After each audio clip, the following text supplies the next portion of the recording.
예, 수험생 여러분, 시험을 35회 시험 치르신 수험생 여러분들은요, 정말 고생 많으셨습니다. 자, 여러분, 하여튼 뭐 여러분 또 오늘 또 해설 강의를 들으시면서 또 아깝게 또 좀 안 되신 분들, 그래서 다시 듣는 분들, 자, 제가 여러분 큰 위로를 드리고요. 자, 여러분들 힘내십시오. 여러분 반드시 다음 시험에는 합격할 수 있습니다.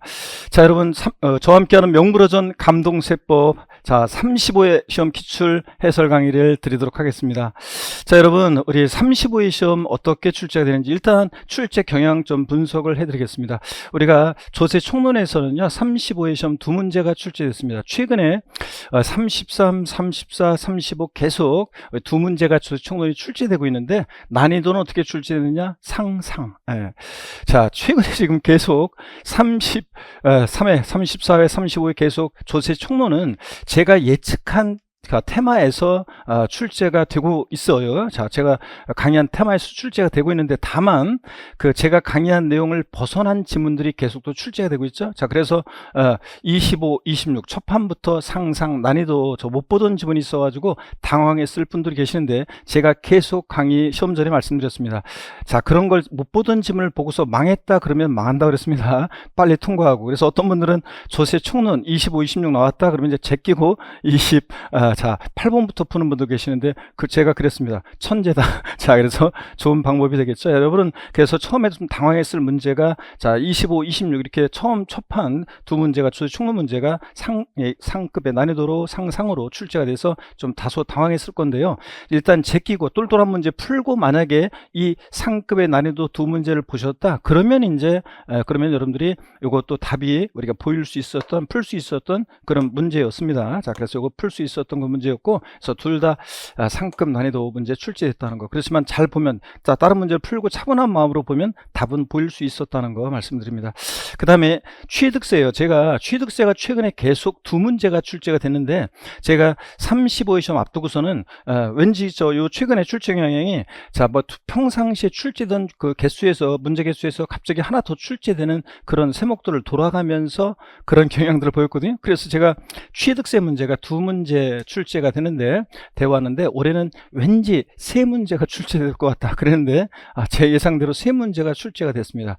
자, 그래서요 난이도를 보면 하하 중인데, 자, 저한테 배웠던 분들은 하하하 이렇게 웃으면서 하하하 웃으면서 풀 수도 있었는데 저한테 제 강의를 충실히 들었던 분들은 근데 그렇지 않은 일반적인 평균 수험생이다 그러면 중하 중 이렇게 난이도가 또 출제됐다 이렇게 말씀드릴 수 있겠습니다. 자, 그 다음에요 등록면허세가 매년 한두 문제가 출제가 되어 왔어요. 한두 문제가 출제되어 왔었는데 그런데 35회 시험에서는 출제가 안 됐습니다. 이게 한 문제도 출제가 안 됐어요. 자, 그런데 그럼 36회 시험에서는 어떠냐? 36회 시험에서는 최소한 한 문제는 나온다 생각하시면 되고요. 또 두 문제가 나올 수도 있고 한두 문제 또 출제 예상하시고 등록면허세를 대비하셔야 됩니다. 매년 한두 문제가 출제됐었는데 자, 35회 시험만 안 나왔어요. 그러면 이제 36회 시험 같으면 취득세가 두 문제 나온다 그러면 등록면허세는 한 문제 출제되는 이런 식으로 그래서 등록면허세 한두 문제 36회 시험은 출제 예상하셔야 됩니다. 35회는 출제되지 않았습니다. 재산세, 제가 재산세도 원래 세 문제씩 계속 나오던 부분이었는데 고정적으로 근데 33, 34회 시험만 이게 이제 두 문제로 계속 출제가 됐어요. 33, 34는 두 문제씩. 그런데 제가 역시 35회 시험 앞두고서 재산세가 두 문제 또 나올 수도 있지만 세 문제까지 출제될 수 있다는데 역시 또 세 문제가 이렇게 제 예상대로 출제가 됐습니다. 난이도는 역시 저한테 배웠던 분들은 하하하 웃으면서 여러분들이 답을 고를 수 있었는데요. 제 강의를 충실히 들은 분들은 근데 그렇지 않은 일반적인 평균적인 수험생으로 따지면 하, 중, 하 이렇게 출제 난이도가 됐다 이렇게 말씀드릴 수 있습니다. 그러면 제 강의를 충실히 잘 들었다 그러면 여러분 취득세도 하하하 그리고 재산세도 하하하 웃으면서 이렇게 6문제를 일단 가볍게 기본적으로 건지고 갈 수 있었던 그런 문제였습니다. 자, 그 다음에 기타 지방세, 뭐 지역자원 시설세나 지방소득세나 뭐 지방교육세나 이런 데서는 출제가 되지 않았고요. 최근에 출제가 안 됐고 독립화 문제로는요. 자, 그 다음에 종합부동산세, 국세로 넘어가시면 종부세가 최근에 계속 두 문제가 출제되고 있는데 역시 이번에도 두 문제가 출제가 됐습니다. 자, 두 문제 출제했는데 중하, 저한테 배웠던 분들은 중하 이렇게 난이도로 예상하시면서 느끼면서 문제를 푸셨을 것이고 답을 고를 수 있었는데, 근데 일반적인 평균적인 수험생으로 따지면 중 이렇게 난이도가 출제됐다. 저한테 배운 분들은 중하 난이도로 문제를 풀 수 있었을 것이고요. 양도소득세가 이제 34회 시험 때는 양도소득세가 계산 문제도 과세표준 구하는 문제인데, 필차장 소기과 요거하고 기본적인 개념 살짝 알고 있으면 풀 수 있는 그런 문제가 나왔는데요. 자, 근데 33, 34 연달아 과세표준 계산 문제가 나왔는데, 요번 이따 보겠지만, 해설 강의 때 보겠지만 35의 시험은 여러분들이 시간 내에 풀기가 좀 논점들 여러 가지 것들을 섞어놨기 때문에 풀기가 어려웠던 그런 문제가 출제가 됐습니다. 어떻든 간에 35회 시험보다는 양도소득세 난이도가 높아졌다. 자, 그래서 35회 시험보다는 양도소득세 난이도가 높아져서 출제가 됐습니다. 그래서 5문제가 출제되는데 상, 하, 중, 상, 중상. 자, 그래서 저한테 배웠던 분들은 상, 하, 중, 상 이렇게 느꼈을 건데, 자, 근데 일반적인 평균적인 수험생이다 그러면 상, 중, 상 이렇게 그래서 체감하기가 다 중상급 난이도 문제이기 때문에, 상급 난이도 두 문제 나오고 다 중급 난이도의 중상급 난이도 문제이기 때문에 좀 어렵다 이렇게 느꼈을 그런 문제였습니다. 자, 그래서 어떻든 간에 양도소득세가 34회 시험보다는 어렵게 출제됐다는 거 말씀드립니다. 자, 그 다음에요, 기타국세, 우리 부동산 임대업을 통한 그 상업소득에 대한 이 종합소득세 문제가 지금 최근에는 거의 그냥 계속 한 문제가 나오고 있습니다. 자, 물론 33회 때는 두 문제가 출제했고 1회 나오고 한 문제예요. 33회 시험에 두 문제 나오고요. 그 다음에 34회 한 문제, 그리고 35회 한 문제. 최근에 계속 지금 우리가 사회적인 이슈가 부동산 임대 전세 그 사기 문제라든가 어떤 그 최근에 부동산 임대 관련한 것이 사회적인 문제가 계속 이슈화되기 때문에 그것에 대해서 자, 문제를 자꾸 이렇게 출제하고 있는 것 같습니다. 그래서 부동산 임대 상업소득에 대해서 한 문제가 계속 지금 출제되고 있다는 거. 36회 시험도 안 나올 수도 있겠지만 한 문제 정도 출제 예상하시고 대비하시면 되겠습니다. 자, 이렇게 해가지고 보시면은 지방세가 토탈에서 지금 지방세가 조세총론 두 문제, 그리고 지방세가 6문제가 출제됐고요. 자, 그 다음에 국세가 지금 8문제가 출제했죠. 그래서 국세가 8문제가 출제되고요. 그래서 최근에는 보면 이렇게 최근에는 계속 국세의 출제 비중이 계속 높게 출제되고 있습니다. 예전에는 지방세 출제 비중이 높은 적도 있었는데, 자, 최근에는 계속 국세 출제 비중이 높게 출제된다는 거 말씀드립니다. 이렇게 해서 전체적인 난이도는 중상으로. 자, 그렇지만 저한테 배운 분들은 자, 상, 중, 하 골고루 이렇게 난이도가 되는 자, 이렇게 약간 이렇게 중 쪽에서 좀 밑으로 내려오는, 자, 이렇게 체감하면서 문제를 풀었을 그런 난이도의 문제였습니다. 그래서 전체적으로는 어떻든 간에 평균적인 수험생으로 따졌을 때는, 자, 제 강의를 듣지 않은 분까지 포함하면 중상의 급의 난이도의 문제였습니다. 계산 문제를 보시면 한 문제가 출제됐네요. 33, 34에는 예외적으로 두 문제가 출제되는데, 그 전에도 계속 한 문제씩 나왔었고 33, 34에는 두 문제. 자, 올해는 한 문제가 출제되고 있습니다. 36회 시험도 만약에 작정하고 세법을 또 어렵게 내겠다, 작정을 또 마음을 크게 먹으면 그런 두 문제가 계산 문제 나올 수 있습니다. 그래서 한 문제 출제됐고요. 사례형 문제가 한 문제, 자, 35회 시험은 한 문제 나왔습니다. 원래 사례형 문제가 한 문제에서 많게는 세 문제까지 출제되기도 하는데 35회 시험은 한 문제가 나왔고요. 자, 이렇게 해서 좀 여러분들 상급 난이도의 문제가 두 문제 역시 또 출제가 됐습니다.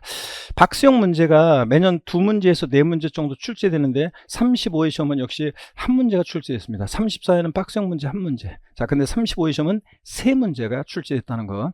수험생들이 박스형 문제를 좀 어렵게 생각하시는데요, 세 문제가 나왔습니다. 괄호넣기 문제가 가끔씩 출제가 되는데 35회 시험은 출제는 되지 않았고요, 괄호넣기 문제가. 자, 그 다음에 종합 문제가 출제되고 있죠. 그래서 우리가 특정 테마만 찍어서 공부하면 안 되고, 이렇게 여러 또 특정 세목만 우리가 찍어서 공부하면 안 되고, 주요 세목들을 골고루 우리가 또 주요 세목들의 어떤 내용들을 특정 테마만 찍어서 공부하면 안 되고, 전반적인 세목에 대한 전체적인 틀을 잡고 공부를 하셔야지, 전반적인 공부를 하셔야지 핵심 내용들을 전반적으로 숙지해야지 맞출 수 있는 종합 문제가, 자, 4-5문제가 출제되는데 35회 시험은 거의 6문제 정도 출제가 됐습니다. 그래서 여러분들 특정 테마만 찍어서 공부하면 안 되고 전반적인 공부를 하셔야 한다는 걸 강조 다시 한번 드립니다. 각 세목의 주요 내용을 오지선다로 구성해서 출제가 되고 있습니다. 자, 그 다음에 이렇게 출제 일단 경향을 분석해 드렸고요. 그 다음에 35회 시험 총평, 자, 그리고 36회 시험을 준비하는 분들에게 드리는 당부의 말씀을 좀 드리려고 합니다. 35회 시험 제가 출제 경향을 좀 전에 말씀을 드렸고요. 자, 그럼 총평을 한번 보면요.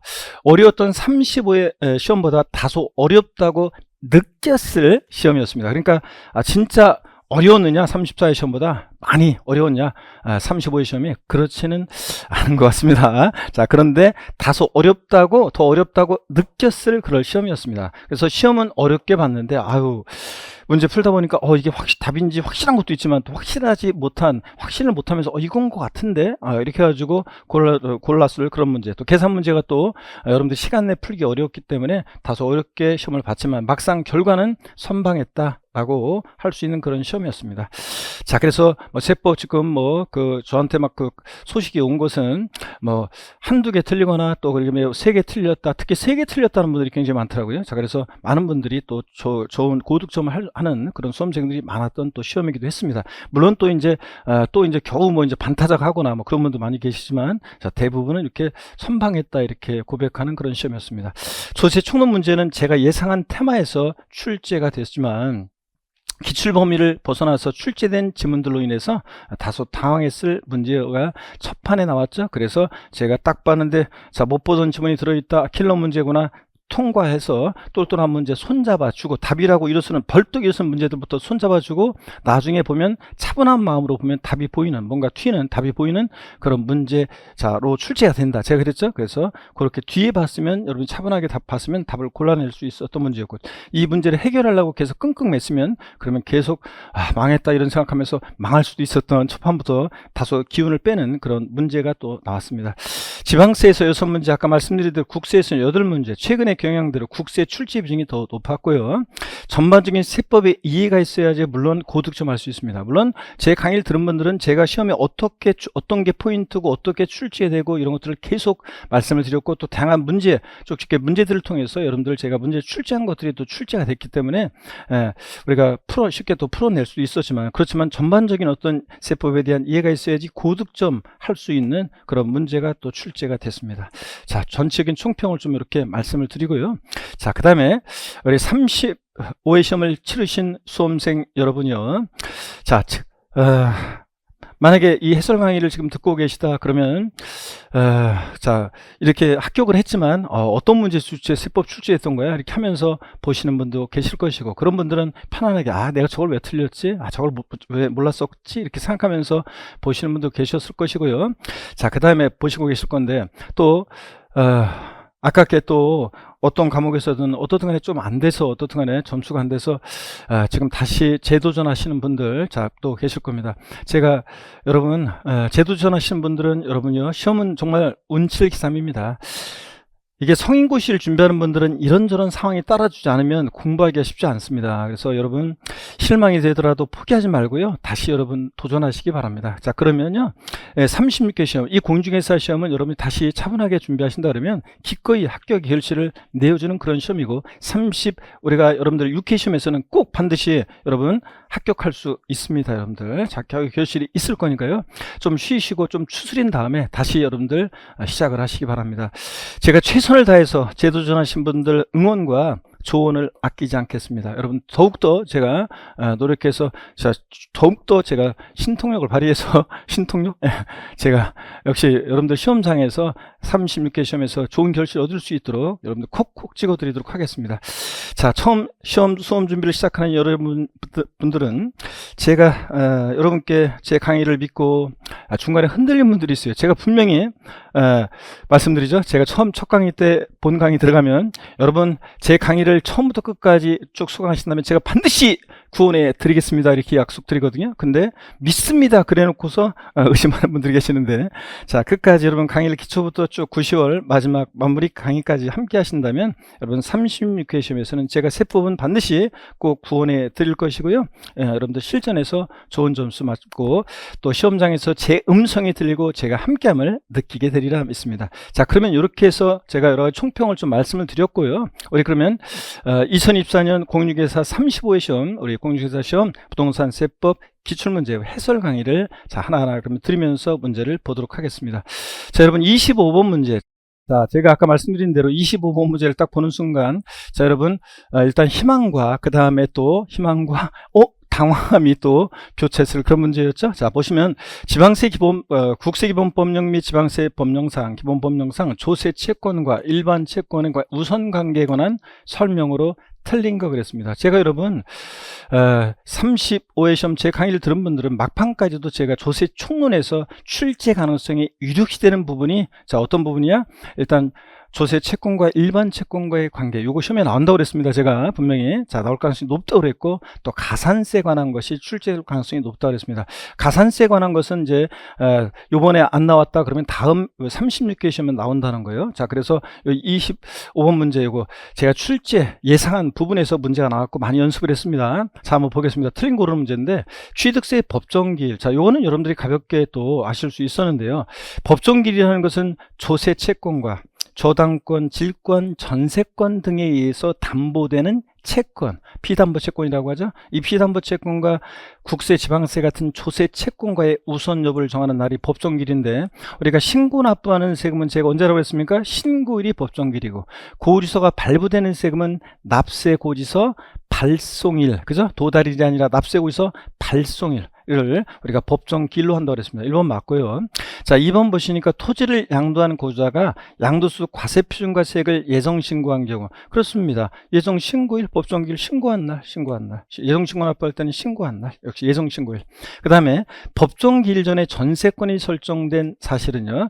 자, 법정기일 전에 전세권이 설정됐네요. 자, 그러면 우리 법정기일 후에 설정되느냐, 전에 저당권 등이 설정되느냐에 따라서 달라지죠. 자, 그러면 설정된 사실은, 근데 이건 우선 여부가 아니라 양도소득세 경우에 부동산 등기부등본이나 또는 공증인가의 증명으로 증명한다 그랬습니다. 여러분, 우리가 여기 증명이 있어야 될 거 아니에요? 내가 여러분요, 법정기일 전에 전세권을 설정해서, 자, 이거 말로만 돼요? 안 되잖아요, 여러분들. 이건 반드시 등기부등본이라든가 또 공증인가라든가 이런 것에 어떤 증명이 있어야 한다, 그런 얘기입니다. 그래서 이거는 여러분들이, 자, 옳은 지문이 되겠습니다. 이거 상식적으로 이런 건 당연히 여러분들이, 자, 요거 지문을 제가 강의한 지문은 아니지만 여러분요, 이런 것들은 딱 봤을 때 당연히 우리가 증명이 있어야지 이렇게 생각하고 넘어갔어야 되는 문제였고요, 지문이었고.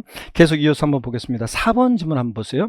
주택의 직전 소유자가 국세 체납 없이요, 체납이 있었으면 저기 한데 체납 없이 전세권이 설정된 주택을 양도했습니다. 전세권이 그러니까 먼저 설정돼 있었네요, 이 주택에. 자, 그런데 양도한 후에 자, 소유자의 소득세가 체납됐습니다. 그러니까, 자, 법정기일 전에 말하자면 전세권이 먼저 설정된 거잖아요. 그럼 얘가 우선하겠죠? 얘가 순위가 일단 우선합니다. 일반 소득세, 국세보다 우선하겠죠? 예. 그럴 때 해당 주택의 매각으로 매각 금액 중에서 소득세를 강제 징수할 때 그 소득세는 해당 주택의 전세권에서 담보되는 이 채권에 어떻게 한다? 우선한다. 우선합니까? 아니지. 전세권이 설정됐는데. 그래서 법정기일 전에 먼저 이것은 전세권이 설정됐다. 그러니까 전세권이 우선한다는 것을 여러분들 우리가 알 수 있었겠죠? 자, 그래서 이거 전세권이 전세권보다 이 소득세, 일반 양도소득세나 취득세 같은 일반 세금이 우선하지 못합니다. 그래서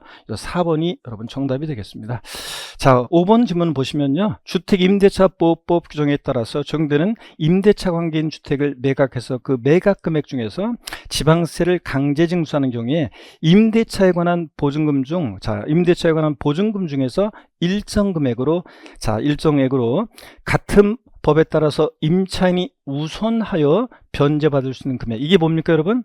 말을 풀어놓은 건데, 우리 여러분들이 중개사법 배우는 우선 변제 소액 임차 보증금이요, 우선 변제 소액 임차 보증금. 자, 얘는 이 채권이 일반 지방세나 국세보다 어떻게 합니까? 우선하겠죠? 네, 지방세보다 우선합니다, 이 채권이. 그죠, 여러분들? 네, 그래서 자, 우선 변제 소액 임차 보증금은 순위 자체가 2순위잖아요. 네, 자, 그래서 얘가 2순위로 우선합니다. 자, 그래서 세금보다 우선한다. 그래서 여러분 처음에 잠깐 못 보던 거라든가 이런 이런 것들이 있어가지고 약간 이거 못 보던 것도 딱 떨어지지 않는데 그러더라도 제가 답을 잘 보면 지문을 나중에 이렇게 차분한 마음으로 보면 우리가 배웠던 내용입니다. 그래서 4번 제가 출제 예상한 대로 전형적인 출제 형태는 아니지만 우리가 출제 예상한 배운 내용으로 맞출 수 있었던 그런 문제입니다. 제가 적중, 그죠? 제가 나온다고 그랬잖아요, 무조건. 그래서 적중했던 문제입니다. 그래서 우리가 집중적으로 저한테 배운 분들은 연습을 했고 나왔다. 제가 예상대로 나왔고 답을 맞췄어야 되는 문제였습니다.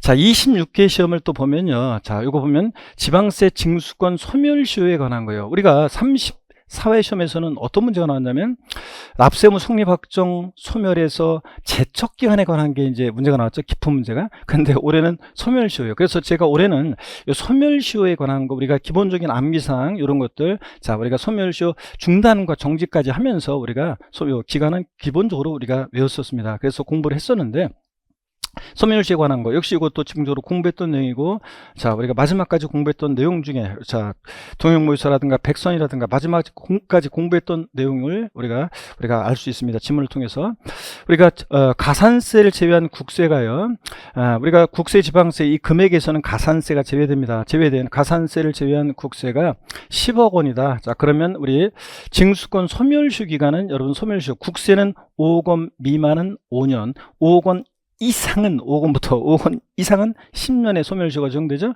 그러니까 5억 원 자 이상이니까 요거는 몇 년이요? 5년 동안 행사하자면 소멸시효가 완성한다는데 아니고 몇 년입니까? 10년이고요. 자, 5억 원 이상이니까. 그 다음에 가산세를 제외한 지방세가, 자, 지방세가 요건 이번에 이제 지방세네요. 1억 원인 경우에, 자, 그러면 지방세는 금액이 다르죠. 자, 5천만 원 미만은 5년, 5천만 원 이상은 10년에 소멸시효가 적용되죠. 그래서 금액이 다른데 지방세, 국세 금액 다르다고 제가 소멸시효 기간 금액 다르다고 꼭 주의하라고 강조를 드렸었습니다. 그래서 자, 5천만 원 이상이잖아요. 5천만 원 이상이니까 1억이니까 5천만 원 이상이니까 몇 년이요? 이것도 10년 동안 행사하자면 시효가 완성합니다. 자, 그래서 이건 단순 암기 우리가 한 거로 할 수 있고, 미만, 이상 이런 거는 우리가 기본적으로 세법에서 초과 이런 걸 항상 확인해 보셔야 됩니다. 그거 관련한 내용은.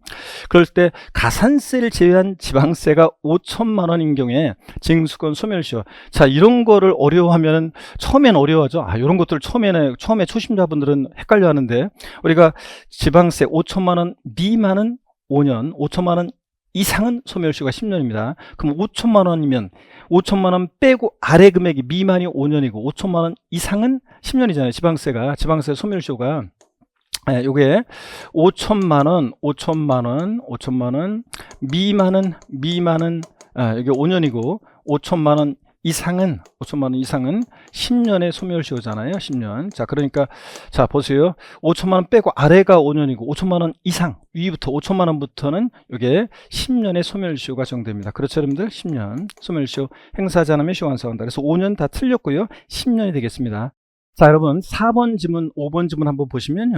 요 4번, 5번은 눈치가 있으면, 요 4번, 5번은 눈치가 있었으면, 요 4번, 5번은 이게 사실은 내용이 이렇게 살짝 같은 내용이 이게 같은 내용을 살짝 바꾸는 거예요. 그렇기 때문에 눈치가 있으면 4번, 5번 보면서 답을 하면서 고를 수 있었던 또 문제였습니다. 눈치만 있었으면 또 고를 수 있었다. 그래서 4번 보시니까 납세무자가 양도세를 확정 신고했는데 정부가 경정이요 고쳤어요. 자, 얘가 잘못 신고해가지고 잘못했을 텐데 해서 과세권자가 세무서에서 다시 세금을 계산했겠죠. 경정했습니다. 그랬을 때는 요거 국세 징수권 행사할 때는 납세무자가 확정 신고 기한 법정 신고 납부 기한의 다음 날이다 그랬는데, 자, 여러분 틀렸죠 이거? 고쳤잖아요. 그럼 고지서가 발부됐을 건데, 고지서가 날라왔을 건데, 그러니까 자, 납세 고지서가 날라왔으니까 그 납부 기한의 다음 날이 됐겠어요, 여러분들? 자, 그렇기 때문에 이거는 틀렸습니다. 그 다음에 5번을 보시면 납세무자가 취득세를, 이번에 이제 지방세인데요, 신고했어요. 신고 납부하는 세금인데, 역시 지자체장이 경정 또 고쳤어요. 자, 그러면 고지서가 날라왔겠죠? 그럴 때는 납세 고지한 세액에 대한 지방세 징수권을 행사할 때는 납세 고지서에 따른 납부 기한의 다음 날이다. 맞죠, 여러분들? 고지서가 발부됐으니까, 경정 고쳤으니까. 자, 신고 납부하는 세 같으면 신고 기한의 다음 날이었겠지만, 자, 그런데 고지서가 발부됐기 때문에 당연히 요게 옳습니다. 그쵸, 여러분들? 경정 고지서 쓰니까 납세 고지서에 따른 납부 기한의 다음 날이 되겠고요. 자, 그래서 5번이 맞고 그렇습니다. 자, 이래서 여러분 4번은, 그래서 5번은 이게 비교해서 지문을 보면 이게 뭔가 똑같은 내용인데 경정 똑같은 건데 다른 걸 알고 눈치채서 고를 수 있었던 그런 문제였습니다. 자, 여러분. 자, 27번 문제를 보겠습니다. 27번 문제는 우리가 종합부동산세 문제인데요. 주택에 대한 과세에 관한 설명으로 옳은 것은 그랬습니다. 자, 그러면 우리가 자, 5번, 6번은 상급 난이도지만 눈치가 있었으면 우리가 차분한 마음으로 봤으면 풀 수 있었던 그런 문제였고요. 상급 난이도였지만 27번 문제는 난이도가 보세요. 중인데요. 중인데 한번 봅니다. 신탁법에 따른 2조에 따른 수탁자 명의로 등기된 신탁주택의 경우에 수탁자가 종합부동산세를 납부할 의무가 있으며 이 경우 수탁자가 신탁주택을 소유한 것으로 본다. 여러분, 우리가 재산세하고 종부세 저한테 배운 분들은 하여튼 이거 신탁법에 의해서 신탁한 재산은 위탁자가 납세무자인데, 다만 위탁자가 못 내는 세금이 있으면 어떻게 한다? 수탁자가 신탁 재산을 납부할 의무가 그 신탁 재산으로서 위탁자가 못 내는 세금을 납부할 의무가 있다고 그랬습니다. 자, 그래서 여러분요, 우리가 수탁자 명의로 등기된 신탁 재산 누가 납세무자다? 위탁자가 납세무자고, 재산세나 종부세 다 위탁자가 납세무자가 되고요. 자, 그래서 이거 위탁자가 신탁 주택을 소유하는 것을 본다. 그래서 여러분 이건 뭐 우리가 상식처럼 여러분 이런 거 틀리면 전국에 10만 명 다 맞췄는데 혼자 틀린다고 했습니다. 자, 그래서 이거 당연한 맞췄어야 되는 지문이었고요. 법인이 2주택을 소유한 경우에 종합부동산 세율은 1,000분의 50을 정한다 그랬는데, 여러분 법인이 소유한 주택은요, 물론 법인 소유도 사회적 기업이나 종중 같은 것은 이게 어떤 세율이 적용됩니까? 사회적 기업이나 종중은 초과 누진세율이 적용되는 경우도 있습니다. 자, 그런데 여기서는 그냥 그 구별을 안 해놓고 있어요. 만약에 여기 근데 옳은 걸 고르는 지문이기 때문에 사실 여기 지문에 2번 지문에 문제가 있지만 어떻든 간에 이랬든 저랬든 틀린 지문이기 때문에 2번은 틀린 겁니다. 자, 우리가 2주택을 소유했다 법인이, 자, 그러면 종부세 세율은 어떻게 적용됩니까, 여러분? 법인은 2주택 이하는 2.7% 비례세율, 3주택 이상이면 5% 비례세율이 적용됩니다. 그렇죠, 여러분들? 그래서 법인이 2주택을 소유한 경우에 세율은 1,000분의 50. 자, 그래서 5% 세율 정한다는데 아니고, 자, 3주택 이상이 5%고 2주택 이하는 2.7%, 그러니까 1,000분의 27, 2.7% 세율이 적용됩니다. 3번입니다. 고주와 갑이 2023년도부터 보유한 3주택, 요건 직원분들이 오타를 낸 거고요. 자, 보유한 3주택, 주택수 계산에서 제외되는 주택은 없고요. 중 2주택을 2024년 6월 17일에 양도하고 동시에 소유권 이전 등기를 했다. 여러분, 우리 재산세나 종부세에서 우리가 이런 거 많이 연습했어요. 특히 마지막 백선, 동영 이런 거 하다 보면 이런 질문 우리 많이 연습했습니다. 자, 보세요. 재산세나 종부세는 항상 언제를 기준으로 판단해요? 6월 1일 기준으로 판단해요. 그러면 6월 며칠 날이요? 17일 날, 6월 17일 날 등기도 되고, 그 다음에 이것도 잔금 이렇게 양도도 되고 그랬습니다. 양도도 했고, 그러니까 잔금이 청산됐고 등기도 했고요. 자, 그러면 여러분 6월 1일 날은 완벽하게 누구 겁니까, 여러분? 매도할 때 갑과 을 중에서 매도인이 여전히 확실하게 완벽하게 소유자잖아요. 그러면 매도인한테 우리가 재산세나 종부세가 부과되고, 또 판단할 때 주택 수도 이때는 매도인이 주택을 소유한 거니까, 자, 매도인이 6월 1일 날은 몇 주택 갖고 있습니까? 3주택 이상을 소유한 경우에 세율을 적용한다. 그래서 갑의 2024년도 주택분 종부세는 3주택을 보유한 것으로 계산합니다. 그렇죠? 자, 그래서 3번이 옳은 지문이 되겠습니다, 여러분. 그래서 우리가 재산세, 종부세 항상 과세 기준으로 판단한다. 이걸 알고 있었으면 여러분들 이거 많이 연습했습니다. 그래서 이걸 맞출 수 있었던 그런 문제였습니다. 비슷한 문제들 우리가 많이 했고요, 연습했고요. 자, 그 다음에 4번. 자, 여러분들 5번, 4번 같은 것은 뭐 아까 연결되는 건데요. 신탁법에서 신탁한 재산 위탁자가 납세무자인데, 근데 만약에 위탁자가 세금을 못 내, 자, 그러면 수탁자가 위탁자의 신탁한 재산으로서 위탁자의 종부세 등을 납부할 의무가 있다. 우리는 수탁자 물정 납세 의무, 이렇게 해서 재산세도 똑같은 내용이 나오죠. 그래서 맞출 수 있었던 그런 문제였습니다. 자, 그 다음에 5번 지문도 여러분 보시면 공동명의 1주택자인 경우에 이것도 원래는 부부 공동소유인데 1주택자 신고한 경우인지 그렇지 않은 경우인지에 따라 달라지지만 문제가 옳은 걸 고르는 문제이기 때문에 이건 어떻든 간에 또 이래 틀리고 저래 틀리고 틀린 지문입니다. 공동명의 1주택인 경우에 주택에 대한 종부세 과세표는 주택의 시가를 합산한 가액에서 자, 주택의 시가입니까 여러분? 예, 공시가격을 합산한 금액에서요. 자, 얼마를 공제합니까 여러분? 예. 자, 11억이 아니라 공동명의 1주택자다. 그러면 각각 계산합니다. 자, 일반적으로 1주택자 신고한 부부 공동명의인데 공동소유인데 1주택자 신고했거나 그런 경우라면 이제 단독소유 1세대값과 똑같이 12억 공제하지만 일반적으로는 얼마 공제합니까? 9억 공제합니다. 각각 개별 과세입니다, 여러분들. 자, 각각. 그래서 각각 계산합니다. 그래서 9억 원을 공제한 금액에다가 각자 납세문자가 되기 때문에 9억 공제한 금액에다가 50% 한도로 해서 우리 공정시장가액 비율은 여러분 공정시장가액 비율은 주택부는 무조건 60%입니다. 여러분 무조건 60%를 곱합니다. 현재 시행령에서 60% 곱하고요. 자, 그래서 공정시장 곱한 금액이다. 이렇게 해서 두 부분이 다 틀렸고요. 자, 그래서 답은 여러분이 무난하게 이러고 자, 우리가 암기 문제는 아니지만 당연히 우리가 연습 많이 한 거로 우리가 답을 골라낼 수 있었던 문제였습니다. 3번 정답이었고요. 28번 문제를 자, 보시면 종합부동산세 법령상 토지에 대한 과세표에 관한 설명으로 옳은 것은 그랬습니다. 자, 그래서 27번 문제 우리가 27번 문제 중급이었고 28번 문제 이제 한번 보시면 요거는 이제 우리가 학급 난이도로 우리가 이제 여러분들이 이거 맞췄어야 되는 건데요. 28번 문제를 한번 보겠습니다.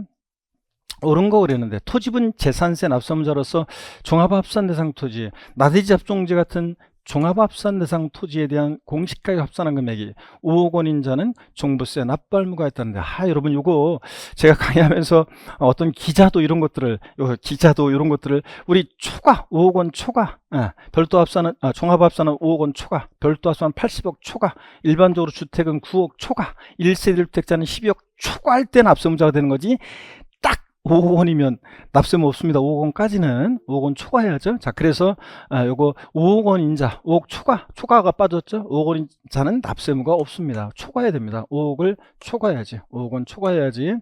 초과하지 않았기 때문에 납세무 없습니다. 토지분 역시 별도 합산 대상 토지는 상가 토지 같은 거라 기준금액이 높죠. 얼마요? 80억 원 인자 80억 역시 이것도 초과해야지. 80억 원 초과해야지. 초과하지 않고 80억까지는 납세무가 역시 없습니다. 3번 보시면 토지에 대한 종합부동산세는 종합합산, 별도합산 그리고 분리대상을 구분해서 과세한다. 제가 맨날 요거 지문에 보면 시험에 나오면 요거 어떻게 내느냐 슬쩍 요거 분리대상 토지가 아닌데 이거 슬쩍 집어넣어서 냈잖아요. 그래서 맨날 구두로 물어봤잖아요. 제가 자, 토지에 대한 종부세는 종합합산 대상 및 별도합산 대상 종합합산, 별도합산 대상 및 분리대상 토지로 구분해서 과세한다. 이걸 슬쩍 집어넣고 계속 우리가 뭐 동형모의서라든가 뭐 그런 것들 문제를 보시면 역시 제가 출제했던 문제들 계속 보면 요거 슬쩍 집어넣고 내죠. 자, 그래서 요거 구두로도 수업 시간에 맨날 요거 집어넣는다고 그랬습니다. 분리대상 토지는 종부세항이 아닙니다.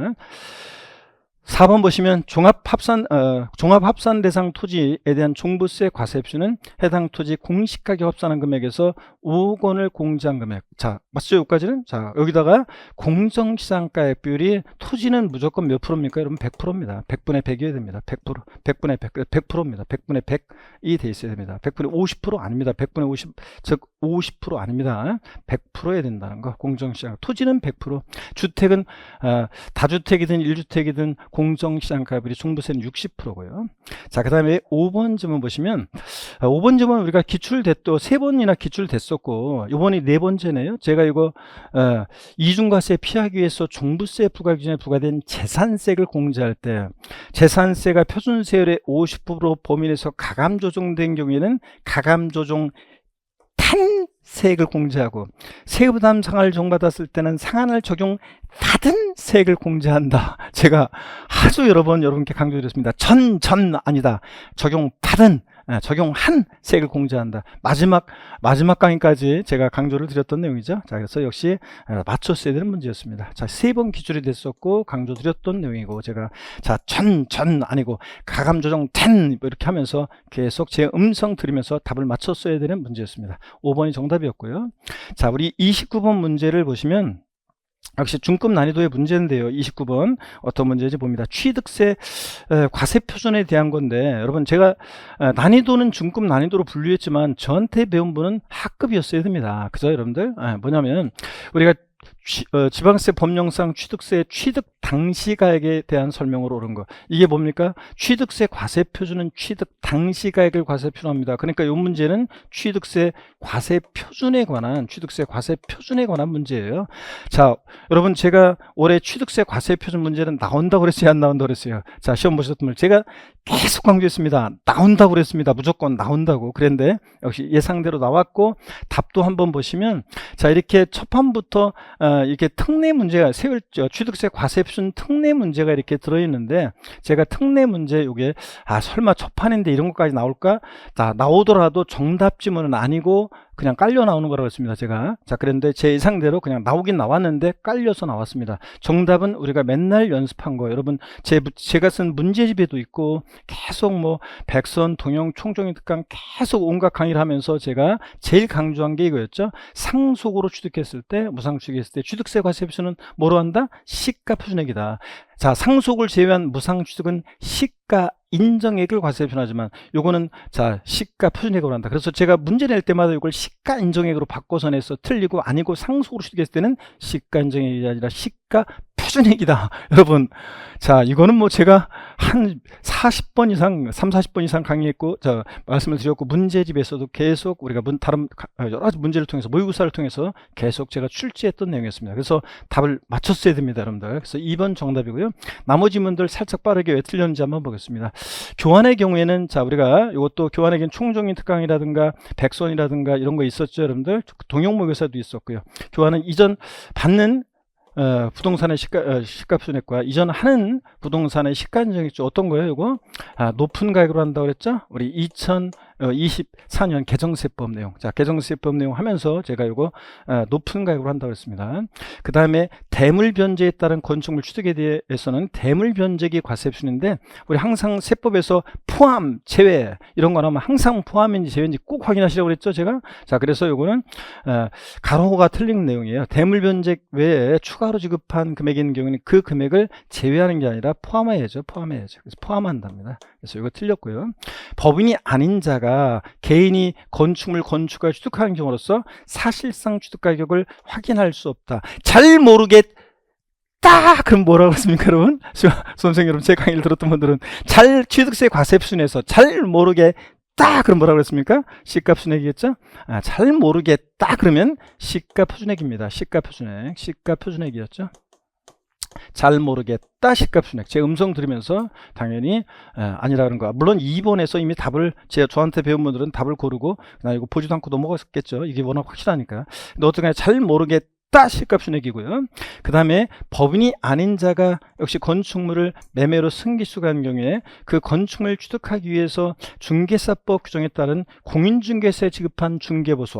제가 맨날 강의하면서 취득세 유상취득의 경우에 사실상 취득가격을 과세 표준할 때 그 사실상 취득가격의 범위 포함하는 간접비용과 포함하지 않는 거 말씀드릴 때, 이거 공인중개사 시험에서 공인중개 지급하는 중개보수 왜 이걸 시험에 안 내냐 그랬는데 나왔네요.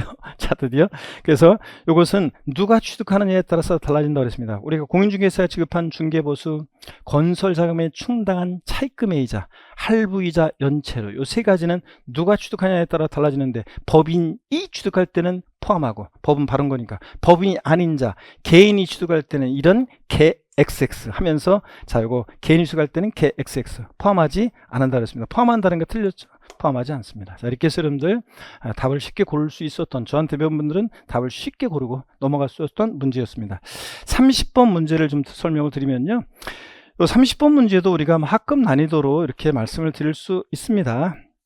자, 보시면 지방세 법령상 취득세에 관한 설명으로 틀린 것은 그렇습니다. 우리가 뭐 두 장 세법만 봐오고 기본 강의 듣고 두 장 세법만 풀면 우리가 세법 8문제를 맞춘다. 제가 항상 그랬었는데, 뭐 우리가 8문제 맞출 수 있고, 두 장 세법에는 비과세에 관한 내용은 없지만 우리가 기본 강의 들으면서 이런 것들은 다 알 수 있었고, 그러니까 뭐 세법은 두 장 세법 기본 강의 듣고 두 장 세법만 들어도 제가 두 장 세법이라 해서 두 장에 정리하는데 한 장에 정리하는 분들도 계시지만 그 문제를 제대로 풀려면 그러면 두장세법이 최적화된 제 시그니처죠. 자, 해커스에서 제 강성규 감동세법의 시그니처 두장세법 무료로 제가 강의해드리고 무료로 배포하죠. 자, 두장세법을 봤다 그러면 역시 8문제 맞히는데요.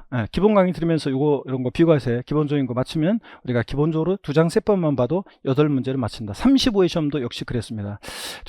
절반은 그냥 건지고 가는 거죠.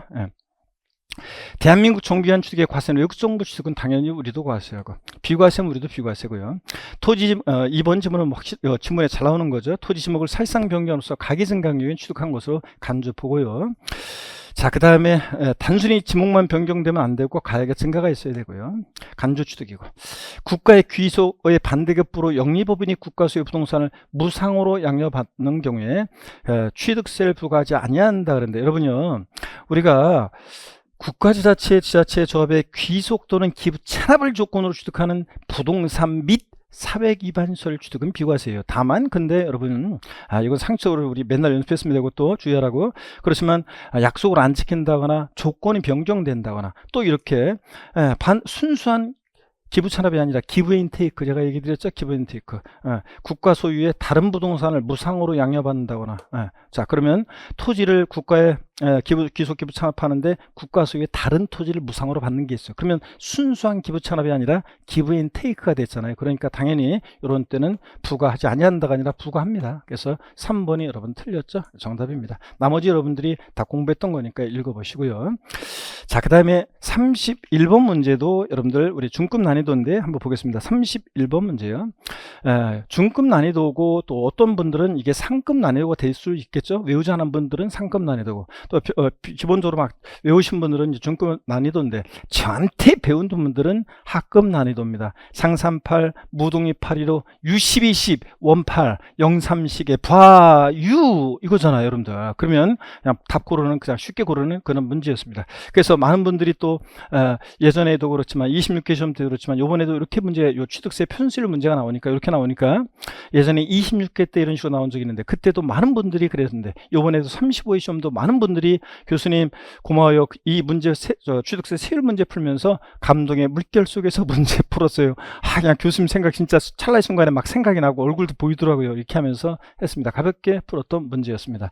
자, 표준세율 취득세 표준세율 옳은 거 간만에 또 이렇게 나왔네요. 상속으로 취득했다. 저한테 배운 분들은 상삼팔에서 농지니까 상삼 맞죠, 여러분들? 2.3%. 법인이 합병으로 인한 농지 외의 토지 취득. 우리가 법인이 합병한다. 법인이 합병하면서 부동산을 취득하게 되면 과유. 그래서 우리 외웠었죠? 과유. 영삼식의 과유. 그래서 법인이 합병 분할로 인한 취득은 법인이 합병 분할하면서 부동산을 취득한다. 유상취득의 세율을 정한다 그랬죠? 농지 아니니까 몇 프로? 자, 60, 20, 4%요. 그래서 4% 세율이 정됩니다. 유상취득의 세율. 그래서 이것도 맞죠, 여러분들? 그래서 자, 문제가 옳은 거 옳은 문제죠? 기억 미음 맞습니다. 우리가 공유물 분할로 인한 취득이요. 자, 03빵3 영삼시계죠? 영삼시계니까 1000분의 23. 2.3%가 되죠. 영삼시계 되고 그 다음에 매매로 농지 외의 토지 취득했다. 유상취득 60, 20 농지면 자 3% 농지 이외는 4%죠. 1000분의 40이 돼야 됩니다. 자, 그래서 여러분들 기억 니은번이 여러분 옳습니다. 그래서 자, 우리가 1번 답을 골랐어야 되는 문제입니다. 저한테 배웠던 분들은 자, 상삼팔 영삼식에 사랑했었죠. 959. 자, 무슨 말인지 모르시는 분들은 제 강의의 취득세 표준세율 부분을 들으시면 제가 표준세율 취득세 세율 체계가 어떻게 돼 있는 건지 그런 배경적인 거 소개해드리고 그 다음에 암기법까지 알려드립니다. 그 암기했으면 가볍게 그냥 맞출 수 있었던 그런 문제였습니다. 32번 문제를 보시면 여러분 32번 문제는 중급 난이도인데요. 자, 부동산 임대 사업 소득에 관한 문제가 계속 지금 나오고 있네요. 자, 그래서 30일에 나오고 30이 안 나왔다가 33, 34 계속 나오고 있고 35회 시험까지 계속 지금 한 문제씩 나오고 있습니다. 물론 33회 때는 두 문제가 나오기도 했었고요. 자, 계속 나오고 있는데요. 부동산 관련한 사업 소득에 관한 설명으로 옳은 것은 그랬습니다. 여러분 1번 지문을 보니까요. 1번 지문을 보니까 해당 과세기간에 종합소득 있는 거주자, 종합소득 과세 표현 없거나 결손금이 있는 때도 당연히 우리가 신고해야 됩니다. 자, 그 거주자는 종합소득 과세 표준을 과세기간의 다음 연도, 우리가 일반적으로 종합소득세 같은 것은 언제 여러분들? 과세기간의 다음 연도 5월 1일부터 5월 31일까지 우리가 납세에 관할 세무사에게 신고해야 되고요. 그렇죠? 일반적으로 소득세는 다음 연도 5월 달에 신고합니다. 종합소득세. 소득이 발생하는 과세기간의 다음 연도요. 해당 과세기간에 분리과세 주택임대소득이 있어도, 분리과세 주택임대소득이 있어도 당연히 여러분 우리가 다음 연도 5월 달에 신고해야 됩니다. 그래서 1번이 맞습니다. 1번이 맞고요. 우리가 2천만 원 이하의 주택임대소득, 내 1년에 주택임대 소득금액이 2천만 원 이하예요. 그러면 분리과세 14% 소득세 세율로 분리과세하는 방법과 다른 종합소득이 합산하는 종합과세 방법을 우리가 선택할 수 있는데, 분리과세 선택했을 때도 당연히 5월달에, 다음 연도 5월달에 신고해야 합니다. 자, 1번 맞습니다. 자, 2번 보면 공장재단이나 광업재단을 대하고 발생하는 소득도 이게 부동산 임대 사업소득에 해당합니다. 그 다음에 부동산 임대업에 해당하고요.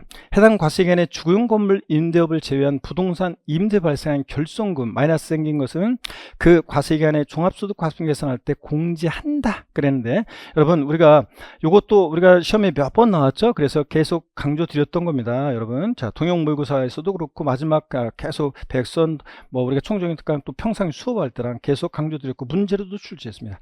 주거용 건물 임대 발생한 결손금은 공제하는데 비주거용 건물 임대 발생한 결손금은 공제하지 않습니다, 여러분들. 공제하지 않고요. 그 다음에 공시법 규정에 따라서 공익사업과 관련, 이거는 제가 맨날 여러분들 강조를 드렸던 내용이고요. 자, 그래서 부동산 임대 사업소득의 범위에서 공익사업과 관련한 지역권 지상권 설정이나 대여함으로 발생하는 소득은 부동산업에 발생한 소득에 해당하지 않는다 그랬습니다. 공익사업과 무관한 지역권 지상권 설정 대여 소득이 우리가 이게 사업소득이지, 공익사업과 관련한 지역권 지상권 설정 대여 소득은 기타 소득이라고 그랬죠. 그래서 틀렸고요.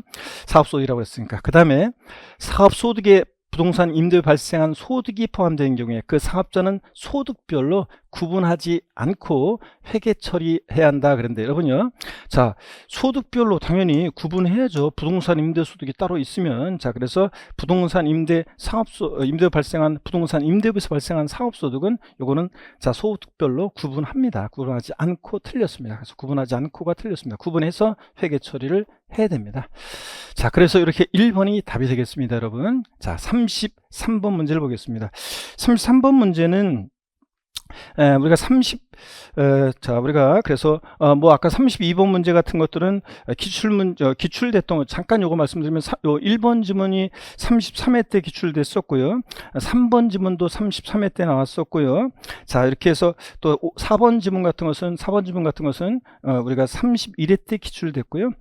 이렇게 또 5번 지문은 33회 때 나왔었고, 그래서 이게 최근에 기출됐던 지문을 이게 묶어서 놨기 때문에 상대적으로는 그래도 다 봤던 지문들이 섞여져 있었습니다. 32번 문제요. 33번 문제는 보시면, 그러니까 우리가 최근에 기출됐던 내용들은 계속 강의를 하면서 이렇게 우리가 공부를 하게 되는데, 그러다 보면 이렇게 또 걸리게 됩니다, 이런 것들. 33번 문제를 보시면요, 지방세 법령상 재산세 과세기준 연재 납세무자로서 틀린 것은 그랬는데, 요거는 자 여러분, 재산세 납세무자 제가 여러분 저한테 공부했던 분들은 별표시 몇 개 돼 있어요? 3개 돼 있죠? 그래서 올해는 납세무자가 독립화문제로 나올 가능성이 높다. 안 나오더라도 중합문제 속에서는 나온다. 그래서 무조건 나온다고 했는데 역시 또 무조건 나왔습니다. 그래서 답도 쉬웠죠. 공부상 개인 등의 명의로 등재된 일 사실상의 종중재산으로서 종중소임을 신고하지 않았다. 자, 그러면 종중소임을 신고 안 했는데 종중이 납세문제에 종중이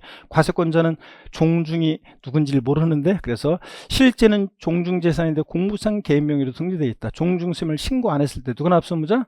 공부상 소유자예요. 공부상 소유자. 자, 그래서 1번이 틀렸습니다. 여러분, 그래서 재산세 납세문자는 과세 기준일 6월 1년제 재산을 사실상 소유하는 자인데 예외적으로 공부상 소유자가 되는 것 세 가지를 제가 계속 막판까지도 정리해 드렸습니다.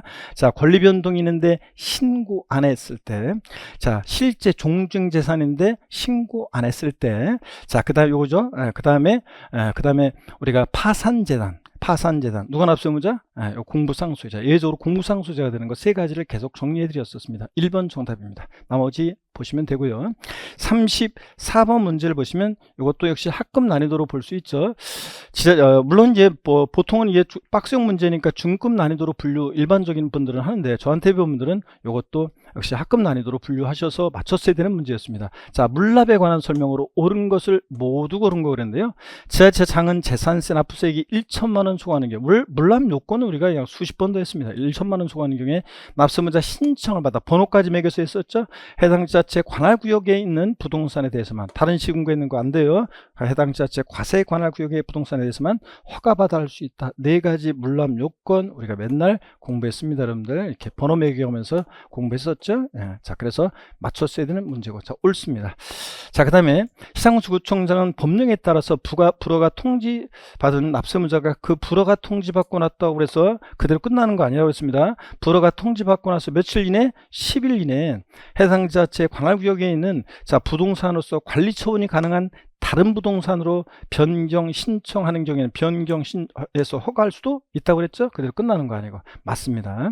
자, 그 다음에 물납을 허가하는 부동산의 가액은 물납 허가일년제 시가로 본다. 요거 두 번 기출이 됐고, 제가 과세 기준일의 의미를 설명하면서 기본 이론부터 맨날 요거 구두로 바꿔서 물어봤었죠. 자, 그리고 시험문에도 출제했고요. 물납 허가하는 부동산의 가액은 물납 허가일 현재, 이미 기출됐어요. 이렇게. 자, 기출됐던 지문이죠.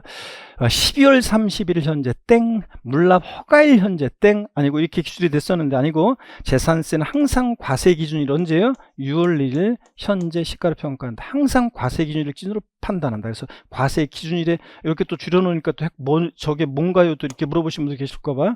자, 다시 써드릴게요.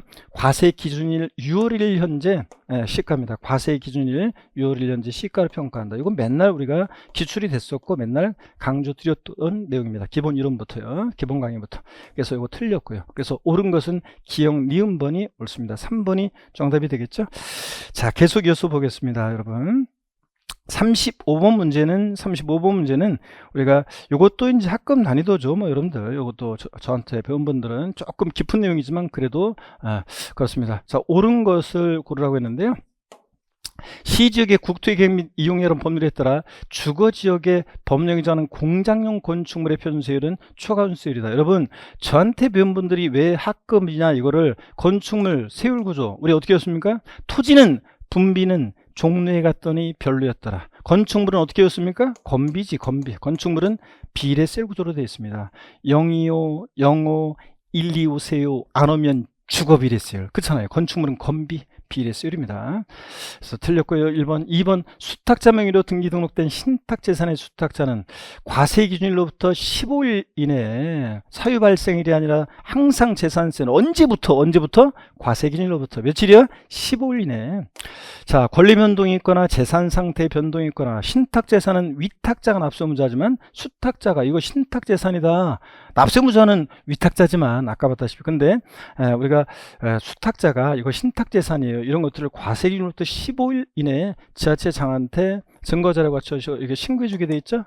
그래서 신고 사유 발생했을 때, 자, 과세 기준일로부터 15일 이내에 신고해 주게 돼 있다는 거. 이런 신고는 안 하더라도 가산세 제재는 없다 그랬습니다. 이번 정답이죠.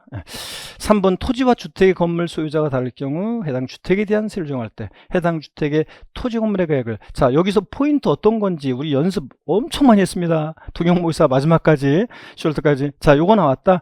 주택의 세율 적용, 여러 채 주택이 있을 때는 주택별로 각각, 주택의 건물과 토지는 하나로 합산해서, 건물과 토지는 합산해서 연습 많이 했습니다. 그래서 여러 채 주택이 있을 때는 주택별로 각각 계산하고, 주택의 건물과 토지는 어떻게 합니까 여러분? 구분 계산합니까? 이렇게 바꿔서 나온다고 그랬죠. 구분한 아니고 보다 합산한 과세표준액에 합산한. 예. 근데 구분한 이렇게 바꿔서 X라고 돼 있잖아요, 여러분들. 예, 그래서 연습 많이 했습니다. 틀렸고요. 합산한 과세표에게 세율 정합니다. 주택은 주택의 재산세로 해당 연도에 부가세액이 20만 원 이하인 경우에 납기를. 아유, 이거 또 나왔네. 작년에는 34회 시험 때는 이게 정답 주문이었는데, 야, 근데 이게 이제 이번엔 장신용으로 깔려 나왔네요. 자, 주택분 재산세, 자, 해당 연도에 부가세액이 20만 원 이하. 토지는 아니에요. 토지는 20만 원 이하더라도 무조건 9월달인데, 주택은 자, 부가징수할세액 2분의 1은 7월달, 나머지 2분의 1은 9월달인데, 다만 20만 원 이하일 때는 납기를 작년에 또 이렇게 바꿔서 작년엔 틀린 거 골라 해서 이렇게 요 지문이 4번 지문이 정답 지문이었는데 올해는 그냥 깔려 나왔네요. 언제요? 자, 20만 원 이하일 때는 7월 16일부터 7월 31일까지, 31일까지. 자, 이거 봅니다. 조금 이거 화면이. 자, 7월 16일부터 7월 31일까지로 해서 한꺼번에 부가징수 해야 한다니고 할 수 있다. 그랬죠, 여러분들? 5번 지자체 상한 과세의 누락 등으로 임의 부가세를 수시부가 사유 발생하면 수시부가 징수 할 수 있다는 거. 자, 그래서 수시부가 징수 할 수 있는 거죠. 수시부가 사유가 발생 수시부가 징수할 수. 요게 지금 직원분들이 오타가 생긴 것 같아요. 자, 수시부가 징수할 수 없다고 돼 있는데, 이게 없다고 돼 있는데, 이게 우리 여기 타자를 치시는 분이 자 있다라고 오타가 돼 있네요. 자, 원래 원문에 없다라고 돼 있어요. 원문에 원래 원문에 없다고 돼 있는데 우리 직원분이 이걸 타자를 치면서 오타가 생긴 것 같습니다. 자, 없다라고 돼 있는데 없다가 틀렸어요. 있답니다. 자, 있다로. 자, 그래서 없다. 원래 원문에 없다라고 돼 있습니다. 자, 그래서 수시부가 징수할 수 있다. 이렇게요. 자, 2번 정답이고 36번 문제 보겠습니다. 이게 이율과세 특례 문제죠. 자, 그래서 여러분, 요 문제 옳은 거 고스르는 문제였는데, 자, 봅니다. 문제 지문이 너무 길어가지고, 아유, 이게 보니까 너무 어려울 것 같다. 통과해서 나중에 풀었으면 충분히 말 수 있었던 문제였습니다. 여러분, 자, 문제, 이율과세 특례 문제가 나왔다. 그러면 여러분, 갑을병, 요거 내려오는 그림을 생각하셔야 되는데, 이율과세 특례 나왔다. 자, 증여자가 취득한 가격으로 취득한 때로 이율한다. 제 음성과 액션을 기억하셨으면 쉽게 풀 수 있었던 문제였습니다. 자, 토지 A를요, 갑이 자 3억 원에 취득했습니다. 자, 2018년도에 그랬다가 그리고 2020년 5월 15일 토지 A 자본적 지출로 5천만 원을 이 토지에 이제 지출한 게 있네요. 필요 경비가 들어간 게 있네요. 자, 그리고 을은 2022년 7월 1일 직계 존속인 갑으로부터 토지 A를 증여받아서 그러니까 자, 무슨 얘기입니까? 배우자 직계 존비속간 이율과세 특례죠. 배우자 직계 존속으로부터 갑으로부터 을이 증여를 받았죠. 부모로부터 증여받아서 A 토지를 증여받아 가지고 등기했고요. 이 증여받을 당시 가격은 6억 원이었네요. 자, 그 다음에 그런데 이율과세 특례가 적용된다. 이거 안 봐도 비디오에 이거는 이율과세 특례죠. 이걸 제3자에게 양도했겠죠. 을은 자 토지 A를 갑을과 특수관계 없는 병에게 10억에 양도했습니다. 그러면 여러분요, 자 이율과세 특례 문제 나왔다. 증여자가 취득한 가격으로 취득한 때로 이율한다는 거잖아요. 자, 그럼 보세요, 여러분들. 어떤 얘기냐면 이율과세 특례 나오면 증여자, 수증자, 그 다음에 제3자 이렇게 해놓고 우리 문제 푸시라고 그랬잖아요, 여러분들. 자, 그러면 제3자 그러면 자, 납세무자는 누가 납세무자예요? 수증자가 납세무자인데 이율과세 특례는. 근데 취득가격과 취득시기는 증여자가 취득한 때로 취득한 가격으로 이율한다고 그랬잖아요. 그래서 증여자가 취득한 가격으로, 자, 취득한 가격을 취득가격으로 하고, 그 다음에 또 증여자가 취득한 때로, 자, 취득시기가 이율하죠.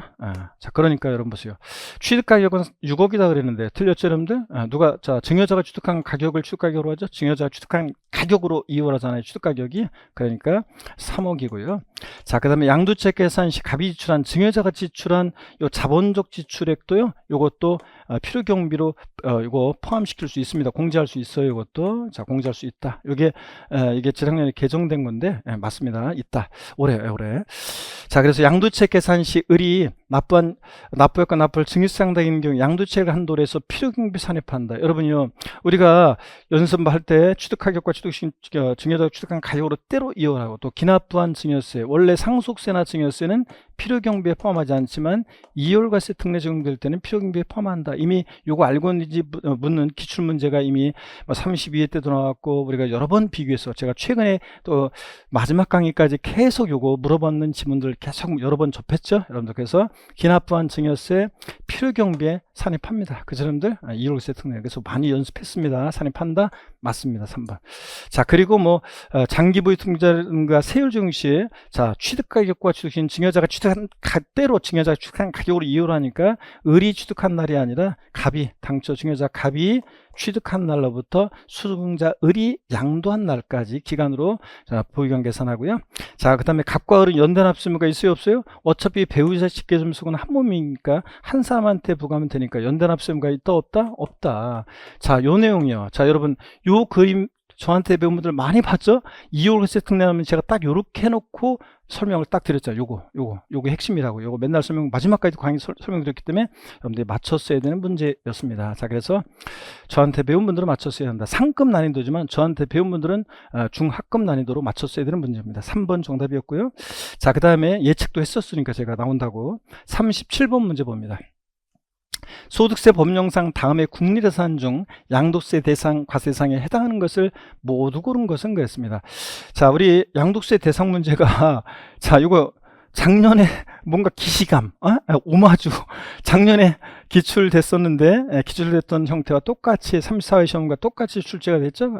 물론 완전 똑같지는 않지만 거의 똑같이. 근데 또 어디서 많이 본 것 같잖아요. 자, 여러분, 제가 요 문제 동영 4회차 문제 보면 진짜로요. 동영 4회차 문제 보면 거의 유사하게 나왔어요. 거의 똑같이 제가 한 게. 자, 여러분 봅니다. 양도세 대상에 해당하는 것을 모두 고른 것을 그런데 우리가 이 주권은 여러분요. 이 주권은 제가 맨날 강조드렸습니다.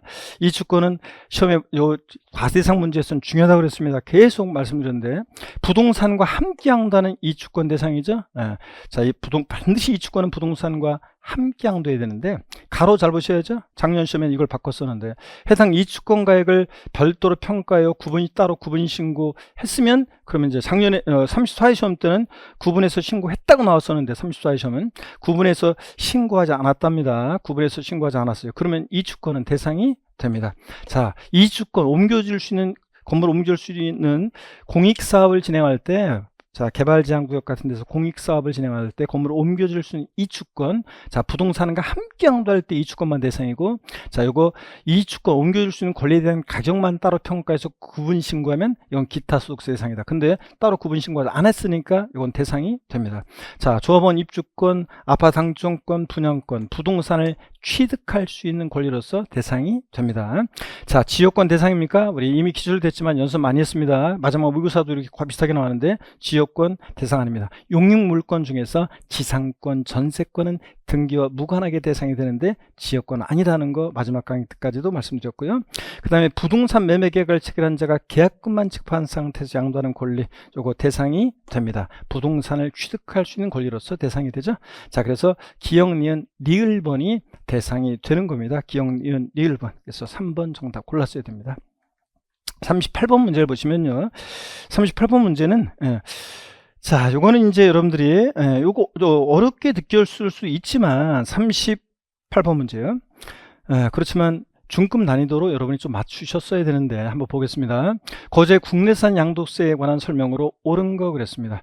자, 부담부 증여시 양도세 예정신고기한, 이거 우리 맨날 제가 강조했습니다. 부담부 증여시 양도세 예정신고기한은 양도리 속하는 달의 말일로부터 몇 개월? 이건 숫자가 포인트라고 했죠? 다른 건 다 2개월인데, 자, 우리가 양도세 예정신고기한 다른 건 다 2개월인데 뭐만? 부담부 증여만 3개월이라고 했잖아요. 그래서 3개월. 양도리 속한 달의 말일로부터 부담부 증여만 3개월. 이거 맞췄어야 되고요. 틀린 거고. 그러니까 틀렸다는 걸 골라낼 수 있었어야 되고요. 자, 그 다음에 토지를 매매하는 거래 당사자가 매매계약서의 거래가액을 실지거래가액과 다르게 적었다. 여러분, 제 백선이라든가 뭐 동영모의사에서 이거 문제 우리 풀었습니다. 또 여러 번 문제집을 통해서 그렇고 허위계약서 작성했죠? 허위계약서 작성했다. 그러면 제가 뭘 기억하라고 했어요? 허위계약서 작성 나왔다 그러면 비과세 감면 다 배제. 두 번째로 작은 금액을 뺀다, 더한다, 뺀다. 이거 했었잖아요. 가로놓기도 하고 여러 번 강조드렸습니다. 그랬을 때 비과세 안 해준다고 양도세 계산한 산출세과, 비과세 규정을 적용하지 않는다고 계산한 양도세 산출세액과 매매계약서에 적은 거래가액과 실거래가액의 차액 중에서 어떤 거, 둘 중 어떤 거? 작은 금액을 뺀다, 더한다, 뺀다. 뺀다는 말은 이 금액으로 과세한다. 이렇게 이해하시라고 했죠? 그래서 허위계약서 작성 나왔다. 그러면 비과세 감면 배제하고 작은 금액을 뺀다도 한다. 뺀다. 자, 그랬잖아요. 제가 가로넣기로도 나올 수 있고 그러니까 포인트, 작은 금액, 뺀다. 이거 강조 드렸었죠? 허위계약서 나오면 그래서 이거 틀렸다는 걸 알아채셔야 되고. 자, 그 다음에 계속 이어서 봅니다. 3번입니다. 사업상 형편으로 인해서 세대 전원이 다른 식으로 주거 이전하는 경우. 자, 여러분, 우리가 부득이한 사유 양도한다. 일단 이거부터 틀렸네. 근무상 형편은 되는데 사업상 형편, 부득이한 사유 안 되고, 또 1년 이상 거주하던 주택에 써야 되고, 제가 보유 아니고 거주하던 주택에 써야 한다. 강조드렸죠? 6개월 안 됩니다. 1년 이상을 거주하던 주택을 취약, 질병에 의한 근무상형편, 사업상형편 안 된다고 그랬어요. 근무상형편, 또 학교폭력 같은 부득이한 사유 양도하고 다른 시군으로 주거 이전할 때 보유기간, 고주기간 제한받지 않고 비과세한다 그랬습니다. 그렇죠, 여러분들? 그래서 요거 3번 틀렸습니다. 4번 보시면 토지 양도로 발생한 결손금 통산에 관한 게 나왔네요.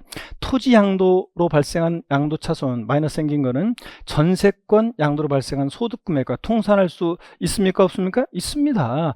토지, 건물, 부동산에 관한 권리, 기타 자산, 얘네들끼리는 결손금 통산할 수 있다고 그랬어요. 주식끼리는 돼요. 근데 부동산 애들하고 주식과 파생상품, 신탁수익권은 각각 구분 계산하고 결손금 통산할 수 없다. 근데 토지, 건물, 부동산에 관한 권리, 기타 자산, 얘네끼리는 결손금 통산할 수 있다고 그랬습니다. 4번 맞죠? 5번 상속으로 인한 1세대 2주택 나왔다. 그러면 이건 포인트가 어떤 거라고 했습니까, 여러분? 상속으로 인한 1세대 2주택 나왔다. 그러면 항상 뭐가 포인트예요? 어떤 주택을 먼저 양도하는지가 포인트잖아요. 양도시기 잡아놓고. 어떤 주택을 먼저 양도했어야 돼? 상속받은 주택을 양도할 때 비과세 규정 적용 안 합니다. 어떤 주택을 먼저 양도했어야 돼? 일반 주택. 상속 계상시소했던 일반 주택을 양도할 때 1세대 1주택 양도를 봐서 비과세 규정 적용합니다. 그래서 여기서 상속받은 주택 먼저 양도했으니까 과세입니다. 이게 포인트. 우리가. 그래서 항상 제가 강의할 때 여러분요, 항상 저는 강의를 물론 뭐 처음에는 이해할 수 있도록 배경적인 거 이런 것들을 소개해 드립니다. 그렇지만 자, 여러분들이 자, 시험에서 제일 제 강성규 감동세법 여러분 또 특징 중에 하나가 엄청난 압축 정리, 그죠? 엄청난 압축 정리, 여러분들 포인트 핵심들을 제가 압축 정리 잘해드리고, 또 그 다음에 시험에 어떻게 나온다, 이렇게 나온다, 저렇게 나온다, 어떤 게 포인트다를 콕콕 집어드리잖아요, 여러분들. 그래서 강의를 잘 들으면, 강의를 자꾸 들은 분들은 그냥 콕콕 그 핵심만 보니까 핵심이 보인대요, 여러분. 그래서 많은 분들이 그 핵심을 보면서 이런 것도 그렇습니다. 다 말씀드렸고요. 답 4번 정답이었습니다. 39번 문제 보시면, 39번 문제는 국외산 양도소득세에 관한 문제죠. 국외자산 양도세. 국외산 양도소득세가 31에 32에 3년 연속 나왔어요. 그랬다가 제가 그래서 글쎄 국외산 양도세가 가끔씩 나오는 건데 3년 연속 나왔으니까 33에는 나올 가능성이 낮다 그랬는데 안 나왔어요. 34에도 글쎄 나올 가능성이 낮다. 그래서 좀 소홀히 했는데 35회 시험, 올해 제가 35회 시험, 지난 35회 시험 앞두고서는 제가 출제 가능성이 이제 높아졌다. 국외산 양도세 그랬죠? 그런데 나왔네요. 이제 나올 때가 돼가지고 자, 역시 한치의 제 예측을 거의 벗어나지 않고 제가 예상한 대로 거의 이렇게 나오고 있습니다. 혹시 제가 예측했는데 나온다고 했는데 안 나온 것은 내년도에 나옵니다. 36회 시험 때.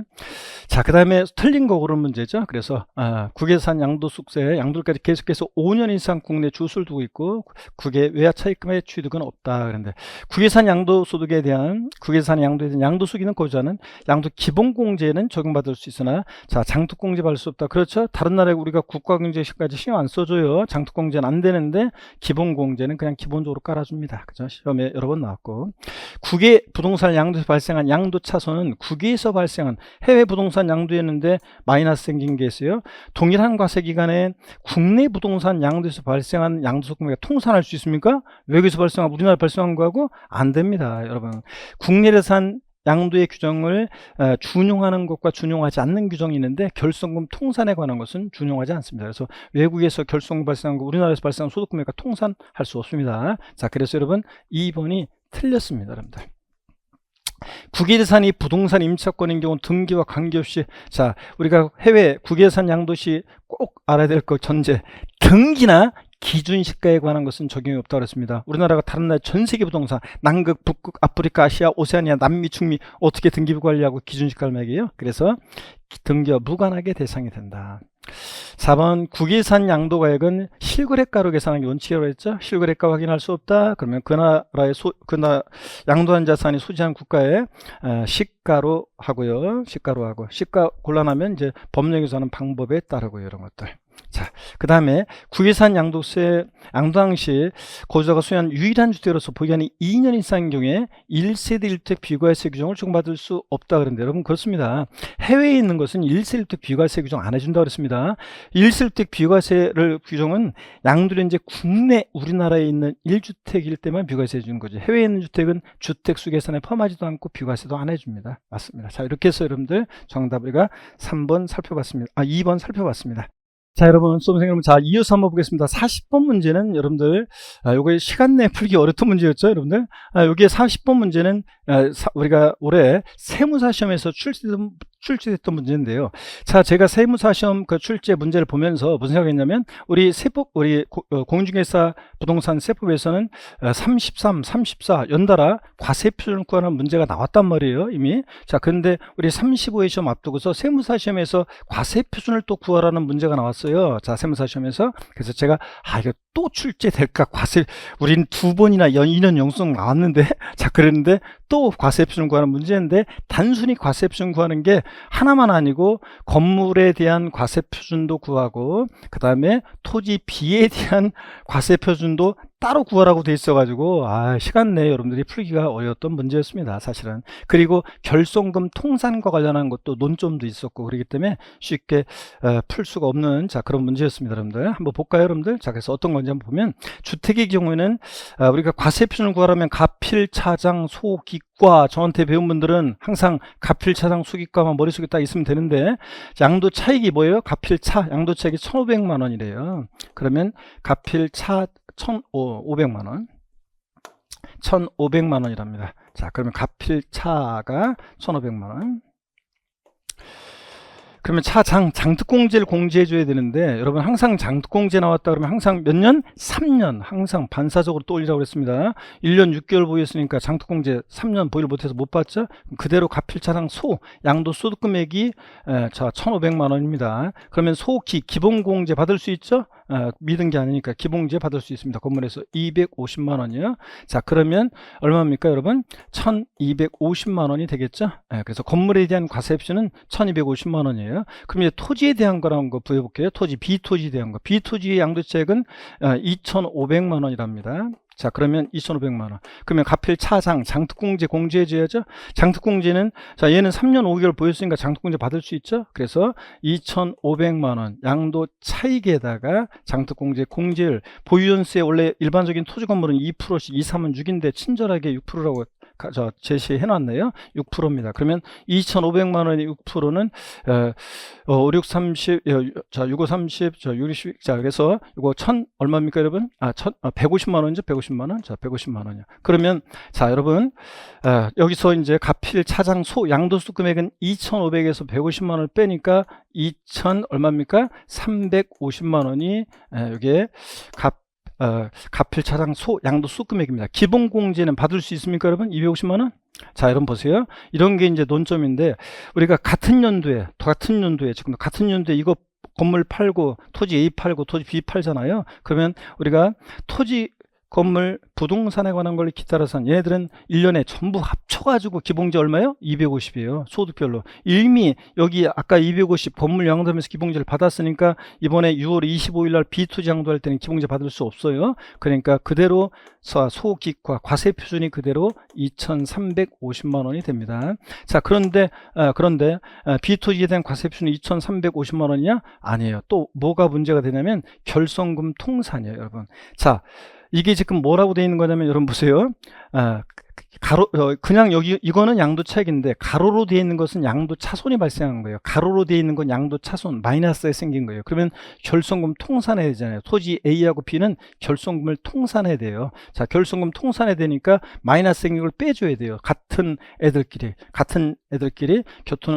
결손금 통산합니다. 그러니까 2천만 원을 결손금을 통산해요. 그러니까 얼마가 됩니까, 여러분? 자, 2,350에서 2천만 원 빼니까 350만 원이 최종적으로 과세 표준이 되겠습니다, 여러분. 자, 그래서 자, 정답은 여러분요, 결손금 통산까지 해가지고 그래서 요거 이게 4번이 정답이 되겠습니다. 어떤 분들은 어떤 곳에서는 어떤 분은 요걸 강의하면서 50만 원으로 돼 있으면 답이다 막 이렇게 하는 분들이 계시는데, 작년에도 그랬지만 50만 원으로 떨어지는 거는 지문이 2개가 있었습니다. 50만 원 믿고 찍으면 답이 두 개가 나와요. 자, 그래서 어떤 분은 뭐 이렇게 계산 문제 나오면 3번을 찍어라 그러는데, 아니에요. 계산 문제는 뭐 랜덤이에요. 뭐 우리가 기출 문제 쭉 분석하면 1번이 답인 적이 또 몇 번 있었고, 2번이 답인 적이 몇 번 있었고, 3번이 답인 적이 몇 번 있었고, 4번이 답인 적이 몇 번 있었고 막 그렇습니다. 자, 그래서 이거 뭐 34회에는 3번 1번, 33회에는 2번 1번, 32회는 2번, 31회는 1번 뭐 이런 식으로 해서 그런 거 하면 안 돼요, 여러분들. 자, 배운 대로 해야지. 근데 그 5번은 대부분 5번이 계산 문제에서 5번이 정답인 적은 양도세 계산 문제에서는 거의 없었는데, 자, 어떻든 간에 물론 정 안 되겠다 그냥 찍을 때는 요런 쪽에서 찍어야 되겠지만 자, 어떻든 간에 그렇습니다. 하나도 확률을 줄여놓고. 그렇지만 문제가 시간 내 풀기가 어려웠던 문제였다. 그래서 여러분들은 이런 문제는 그냥 맨 마지막에 그냥 해는 데까지 하다가 안 되면 그냥 찍고 넘어갔어야 되는 그런 문제였습니다. 자, 어쨌든 간에 여러 가지 논점을 한꺼번에 묻는 문제였는데, 자, 푼 분도 계시더라고요. 가필차당수기과, 가필장수기과, 결손금 통산까지 해가지고 자, 푸신 분도 계시는데 쉽지는 않았던 문제였습니다. 수험생 여러분, 이렇게 해서 해설 강의를 마치려고 합니다. 여러분, 시험 치신 수험생 여러분들은 고생 많으셨습니다. 자, 합격을 예감하시는 분은 앞으로도 여러분 실무 아카데미에서 우리 해커스 실무 아카데미에서 여러분들 뵙길 바라고요. 또 그다음에 하시는 일 그대로 잘 되시고 앞으로 하고자 하는 일들 건승하시기를 바랍니다. 자, 여러분, 그리고 재도전하시는 분들은 여러분 조금만 쉬었다가 다시 저희와 함께 다시 일어서서 공부했으면 좋겠습니다. 여러분 천천히 함께 갔으면 좋겠습니다. 그럼 36회 시험은 반드시 합격할 수 있습니다. 처음 시작하시는 수험생 여러분, 처음에는 여러분들 어렵겠지만, 자, 저희와 함께, 여러분 저와 함께 가신다면 반드시 36회 시험에서는 아름다운 합격의 결실이 있고, 세법에서는 여러분 제 음성이 들리고 저와 함께함을 느끼고 구원이 있으리라 믿습니다. 수험생 여러분, 자, 모두 수고 많으셨습니다. 고맙습니다.